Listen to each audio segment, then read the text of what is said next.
दोस्तों नमस्कार, मेरा नाम है समीर और आप देख रहे हैं विजन ऑफ समीर। आज पहला दिन खेसारी लाल यादव की फिल्म फरिश्ता का निकला और हर जगह से कलेक्शन वाइज ये फिल्म बिहार में केजीएफ को पीछे छोड़ दिया है। जी हाँ दोस्तों, ऐसा मैं नहीं कह रहा हूँ, खेसारी लाल यादव खुद बोले हैं लाइव में, आप लोग सुन जितना भी लीजिए। लोग बात जितना लोग से हमारा बात भइल सबके जुबान पे यह बात रहला कि केजीएफ के जवन इनिशियल रहे बाबू, वो इनिशियल लोग के प्यार जवन केजीएफ के मिलल बिहार में, उहे प्यार आज फरिश्ते के मिलता।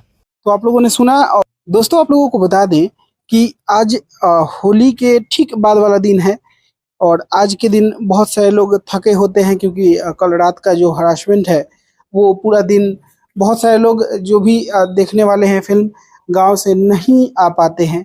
तो कल से जो भीड़ होगा इस फिल्म का और इतना जबरदस्त रिव्यू के बाद इस फिल्म का रिव्यू भी मैंने बना दिया है, आप लोगों को डिस्क्रिप्शन में लिंक मिल जाएगा, जाकर देख लीजिएगा मेरे लालटेन भोजपुरी वाले चैनल पे।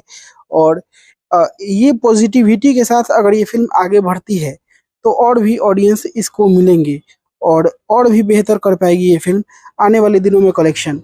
बाकी दोस्तों जाकर आप लोग फिल्म देखिए सिनेमा घर में, मज़ा आएगा आप लोगों को। और जाकर रिव्यू देख लीजिए, मेरे लालटेन भोजपुरी वाले चैनल पे अपलोड है।